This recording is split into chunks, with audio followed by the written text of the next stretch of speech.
এখন পুরো বিশ্বই ইরান নিয়ে আলোচনা করছে। প্রতিদিন মিডিয়াতে নতুন নতুন অনেক খবর দেখা যাচ্ছে। কিন্তু আমি ভাগ্যবান যে যুদ্ধ শুরুর মাত্র 1 মাস আগে বাংলাদেশ থেকে ইরান ভ্রমণের সুযোগ পেয়েছিলাম।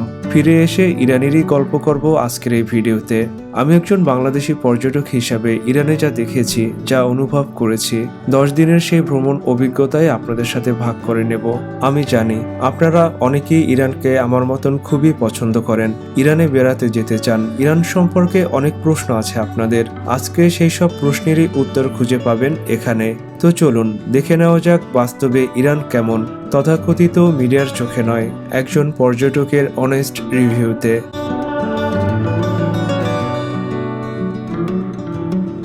এটা অনেক বড় একটি কোশ্চেন, তাই না? ইন্টারনেটে যে দেশটি ভ্রমণে অনেক সতর্কতা দেওয়া আছে, হাজার হাজার আন্তর্জাতিক স্যাংশন দেওয়া আছে, এমনই একটি দেশকে কেন আমি বেছে নিলাম ভ্রমণের জন্য?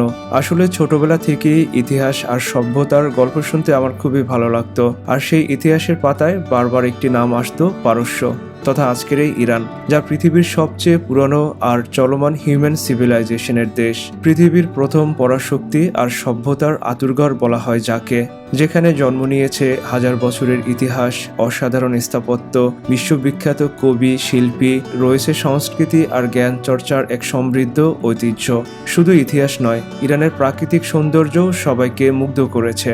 একদিকে রয়েছে বরফে ঢাকা পাহাড় পর্বত, সবুজের সমারোহ, এবং অন্যদিকে বিশাল মরুভূমি। পাহাড় পর্বত ঘেরা এই দেশটিতে রয়েছে অসাধারণ সব প্রাকৃতিক এবং সাংস্কৃতিক বৈচিত্র্য।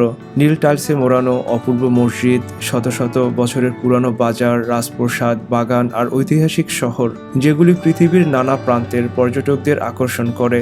বিশেষ করে আমি যখন ইরানের বিভিন্ন দর্শনীয় জায়গা, গুরুত্বপূর্ণ স্থাপনা, পার্সিয়ান সিভিলাইজেশনের ছবি দেখেছিলাম, পার্সিয়ান কবি সাহিত্যিক সাদি, হাফেজ, ফেরদৌসি এনাদের কথা শুনেছিলাম, তখনই সিদ্ধান্ত নিয়েছি যে ইনশাআল্লাহ একদিন আমি ইরানে অবশ্যই ভ্রমণ করব। তো সেই ছোটবেলার স্বপ্ন পূরণে আমি সিদ্ধান্ত নিলাম ইরানকে বইয়ের পাতায় নয় কিংবা ইউটিউবের ভিডিওতেও নয়, নিজের চোখে দেখব। কারণ আমার বিশ্বাস, কোনো দেশকে সত্যিকার অর্থে জানতে হলে সেই দেশের মানুষ, সংস্কৃতি আর পরিবেশকে খুবই কাছ থেকে অনুভব করতে হয়। আর সেই স্বপ্ন নিয়েই শুরু হয়েছিল আমার ইরান ভ্রমণের গল্প।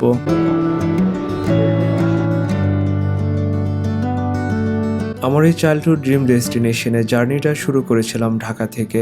ট্রানজিট নিয়েছিলাম কুয়েত ইন্টারন্যাশনাল এয়ারপোর্টে। কুয়েত থেকে টেক আপ করার পরে জানালা দিয়ে বাইরে তাকিয়েছিলাম। এক সময় বড় আচ্ছাদিত মাউন্টেন চোখে পড়ল। আমি অবাক হয়ে গেলাম যে মিডল ইস্টে তো মরুভূমি, এখানে স্নো কাভার্ড মাউন্টেন কোথা থেকে আসলো। পরে বুঝতে পারলাম যে আমরা ইতিমধ্যে ইরানের সীমানায় চলে এসেছি। প্রথমবারের মতন নিজের চোখে ইরানকে দেখার সেই অনুভূতি ছিল কোনো একটা কিছু জয় করার মতো। এক সময় ইমাম খোমেনি ইন্টারন্যাশনাল এয়ারপোর্টে ল্যান্ড করলো। ইরানের মাটি টাচ করার সেই মুহূর্তটা ছিল আমার কাছে খুবই রোমাঞ্চকর। ইমিগ্রেশন এক্সপিরিয়েন্সও বেশ স্মুথ ছিল। আমার 1 মিনিটেরও কম সময় লেগেছিল। আর এসে দেখি ব্যাগও চলে এসেছে। একজন ইরানিয়ান ভাইয়ের সাথে পরিচয় হলো, তার গাড়ি করে এয়ারপোর্ট থেকে তেহরান শহরে আমার হোটেলের দিকে রওনা হলাম।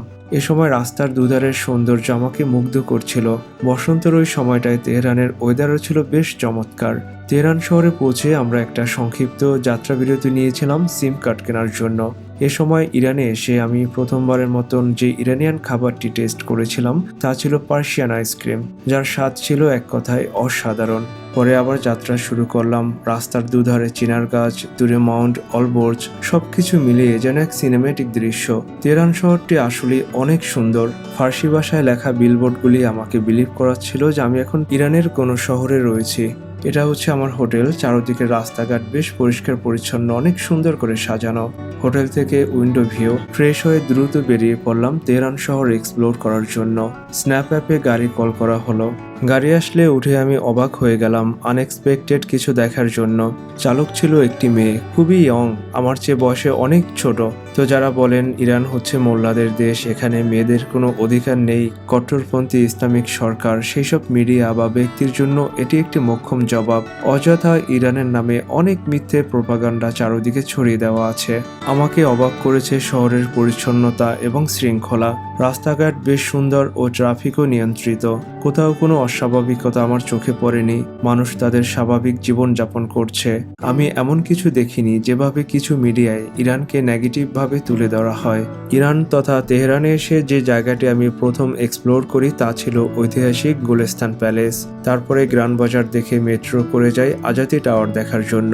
ইরানের এই জার্নিটাই ছিল আমার জন্য স্মরণীয়। প্রত্যেকটা মুহূর্তই ছিল রোমাঞ্চকর আর আনন্দদায়ক। আমাকে যদি প্রশ্ন করেন যে এই ভ্রমণের সবচেয়ে সুন্দর অভিজ্ঞতা কী ছিল, আমি নির্দ্বিধায় অ্যান্সার দেব ইরানের মানুষ। আমাকে সবচেয়ে বেশি অবাক করেছে ইরানের মানুষের আতিথেয়তা। আমি সব শ্রেণীর মানুষের সাথে মেশার চেষ্টা করেছি। মেজরিটি পার্সেন্ট ইরানিয়ানই খুবই ফ্রেন্ডলি এবং অনেক হেল্পফুল। তারা যখন জানতে পারতেন যে আমি এখানে একা ভ্রমণে এসেছি, অবাক হয়ে আমাকে অনেকেই প্রশ্ন করত যে তুমি এত দূর থেকে এখানে একা এসেছো। অনেকেই বাংলাদেশ সম্পর্কে জানতে চেয়েছেন, তারা হাসি মুখে কথা বলতেন। এমনকি আমার কাছে এটাও জানতে চেয়েছেন যে আমার এই একা ভ্রমণে কোনো সমস্যা হচ্ছে না তো। তাদের এই আন্তরিকতা আমাকে অনেক মুগ্ধ করেছে। আমাদের ভিতরে ল্যাঙ্গুয়েজ ব্যারিয়ার ছিল ঠিকই, কিন্তু ভাষা আলাদা হলেও মানুষের আন্তরিকতা বুঝতে ভাষা যে কোনো সমস্যা নয় তা আমি ইরানে এসে শিখেছি। আমি যেখানেই গিয়েছি লোকালদের সাথে পরিচয় হয়েছে, তারা আগ্রহ নিয়ে আমার সাথে কথা বলেছেন। লোকালদের সাথে আমার ফ্রেন্ডশিপ হয়েছে। আমার সেই নূতন বন্ধুরা তাদের মূল্যবান সময় নিয়ে তাদের শহর ঘুরিয়ে দেখিয়েছেন। ট্রান্সপোর্ট বিল এবং এন্ট্রি ফিগুলি আমি অনেক চেষ্টা করেও পে করতে পারিনি, কারণ আমার নূতন বন্ধুরাই তারা তাদের কার্ড দিয়ে পে করে দিয়েছেন। তাদের এই আন্তরিকতা, তাদের এই ব্যবহার আমাকে মুগ্ধ করেছে।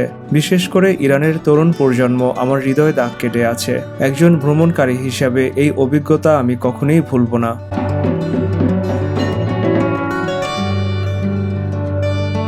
আমি ইরানের বিভিন্ন শহরে ঘুরে সাধারণ মানুষের জীবন খুব কাছ থেকে দেখার চেষ্টা করেছি। সড়কপথে ভ্রমণ করেছি। তাদের পরিকল্পিত রাস্তা, সুন্দর স্থাপত্য, ঐতিহাসিক মসজিদ, পরিচ্ছন্ন পরিবেশ এবং শহরের শৃঙ্খলা আমার কাছে খুবই ভালো লেগেছে। বিশেষ করে ইস্পাহানের সৌন্দর্য আমাকে মুগ্ধ করেছে।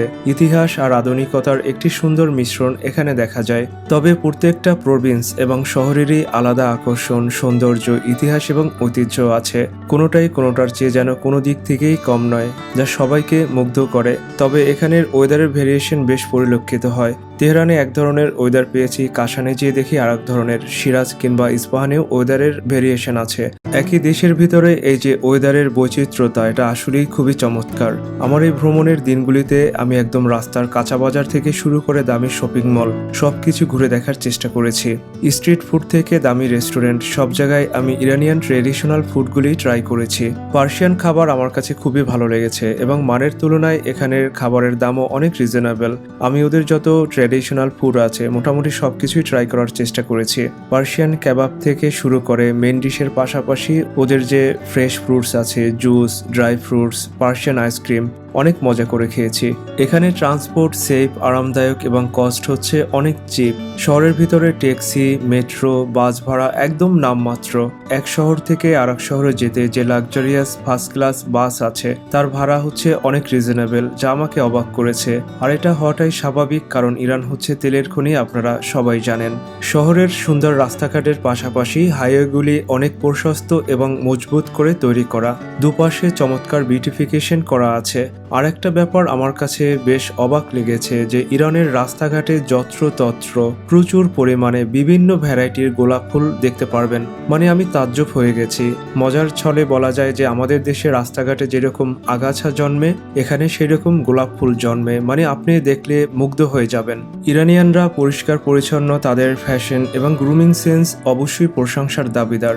তাদের লাইফস্টাইল দেখলে বোঝা যায় যে তারা লাক্সারিয়াস লাইফ লিড করতে অভ্যস্ত।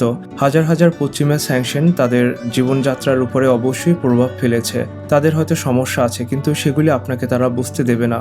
ইরানিয়ানরা প্রচণ্ড আত্মসম্মানবোধ এবং স্ট্রং পার্সোনালিটির মানুষ।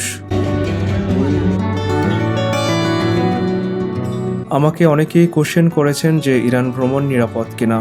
আমি আমার ব্যক্তিগত অভিজ্ঞতা থেকে বলছি যে ইরান ভ্রমণে কখনোই কোনো সমস্যার সম্মুখীন হইনি। আমি ইরানকে সেফ এবং শতভাগ ট্যুরিস্ট ফ্রেন্ডলি একটি দেশ হিসাবে পেয়েছি। যদিও আমাকে অনেকে তেহরান সম্পর্কে সতর্ক করে দিয়েছিল, কিন্তু আমি গভীর রাতে তেহরানের রাস্তায় ঘোরাঘুরি করেছি, অনেক রিমোট এরিয়ায় গিয়েছি। আমি কখনো স্ক্যামারের পাল্লায় পড়িনি। ইরানিয়ানরা অনেক অনেস্ট। ট্যুরিস্টদের কাছ থেকে যে অতিরিক্ত অর্থ আদায়ের একটা ব্যাপার থাকে, আমি সেরকম কিছু এখানে ফেস করিনি। এই ভ্রমণে আমি কখনোই ইনসিকিউর ইনসিকিউর ফিল করিনি। গভীর রাতে রাস্তায় আমি একা ওয়াকিং করেছি, মেট্রো, বাস, ট্যাক্সিতে খুবই স্বাচ্ছন্দ্যে যাতায়াত করেছি। হোটেল, রেস্টুরেন্ট এবং বিভিন্ন দর্শনীয় জায়গায় সেবা প্রদানকারী স্টাফদের ব্যবহার ছিল খুবই ভালো এবং প্রফেশনাল। এই ভ্রমণ আমাকে একটি গুরুত্বপূর্ণ শিক্ষা দিয়েছে, তা হচ্ছে কোনো দেশকে কখনোই মিডিয়া দিয়ে বিচার করা উচিত নয়। কোনো দেশ, কোনো জাতি সম্পর্কে জানতে হলে সেখানে ভ্রমণ করতে হবে, লোকালদের সাথে মিশতে হবে, তবে আপনি দেখবেন সেখানের বাস্তব জীবনের চিত্র সংবাদপত্রের জীবনের থেকে অনেক আলাদা। তো ইরান ছিল আমার জন্য সেরকমই একটি অভিজ্ঞতা। আমার কাছে ইরান হচ্ছে পৃথিবীর সবচেয়ে সুন্দর দেশের একটি, পৃথিবীর সেরা একটি ট্রাভেল ডেস্টিনেশন। একথা শুধু আমার নয়, যে একবার ইরানে ভ্রমণ করেছে সেই ইরান সম্পর্কে তাদের ভালো লাগা, তাদের মুগ্ধতার কথা প্রকাশ করেছে। আপনি যদি পৃথিবী ভ্রমণ করতে পছন্দ করেন, নিজেকে একজন আদর্শ ট্রাভেলার হিসেবে দাবি করেন, অথচ ইরানি ভ্রমণ করেননি, তবে আমি মনে করি এটা অনেক বড় একটি অপূর্ণতা থেকে যাবে। অবশ্যই ইরান ভ্রমণ করা উচিত, ইরানকে দেখা উচিত। ইরান আসলেই আলাদা, একেবারেই আউটস্ট্যান্ডিং। একজন বাংলাদেশি হিসেবে চাইবো যে যত দ্রুত সম্ভব ইরান এবং বাংলাদেশের ভিতরে সরাসরি প্লেন চলাচল শুরু হোক, যা হচ্ছে এখন সময়ের দাবি। এতে করে ভ্রাতৃত্বপ্রতিম দুই দেশের ভিতরে ব্যবসা বাণিজ্যের ব্যাপক প্রসার ঘটবে, পর্যটন শিল্পর বিকাশ ঘটবে। বিশেষ করে বলতে হয়, ইরানে অনেক আন্তর্জাতিক মানের চিকিৎসা সেবা আছে যার ব্যয় খুবই কম, একদম নামমাত্র মূল্যে আমরা এই সুবিধাগুলি নিতে পারি। শুনেছিলাম যে বাংলাদেশে মাহানেয়ার তাদের অপারেশন শুরু করবে, যদিও তা এখনো শুরু হয়নি। আমরা চাইবো যত দ্রুত সম্ভব দুই দেশের ভিতরে সরাসরি যোগাযোগ ব্যবস্থা চালু হোক। কোথাও বেড়াতে গেলে অবশ্যই সেখানের সর্বশেষ পরিস্থিতি, ওয়েদার চেক করে যাবেন। সেই দেশের রুলস অ্যান্ড রেগুলেশন মানবেন, লোকালদের এবং তাদের সংস্কৃতির প্রতি অবশ্যই শ্রদ্ধাশীল থাকবেন। সব জায়গায় পজিটিভের পাশাপাশি নেগেটিভও থাকে, তো আপনাকেই সতর্ক হয়ে চলতে হবে। বিদেশে বেড়াতে গেলে মনে রাখবেন যে তখন আপনি কিন্তু শুধুমাত্র একজন সাধারণ বাংলাদেশের নাগরিকই নয়, দেশের এক ধরনের অ্যাম্বাসেডর। তাদের কাছে আপনি আপনার নিজের দেশকে, নিজের কালচারকে রিপ্রেজেন্ট করছেন, সর্বোপরি নিজের ব্যাকগ্রাউন্ডকে তুলে ধরছেন। এমন যে কোনো কিছু করা থেকে বিরত থাকা উচিত যাতে নিজের দেশের বদনাম হয়, পরবর্তীতে সেখানে অন্য কোনো বাংলাদেশি বেড়াতে গেলে তার সমস্যা হয়। ইরান ভ্রমণের ব্লগগুলি নিয়মিত আমার চ্যানেলে আপলোড হচ্ছে, যেখানে ইরানকে আরও বিস্তারিতভাবে জানতে পারবেন, দেখতে পারবেন। অনুরোধ রইল আমার চ্যানেলটির সাথে থাকার। প্রাসঙ্গিক এবং গঠনমূলক প্রশ্ন থাকলে কমেন্টস করে জানাতে পারেন। ইনশাআল্লাহ আমি চেষ্টা করব আনসার দেওয়ার। অনেক বেশি ভালো থাকবেন। Happy travelling.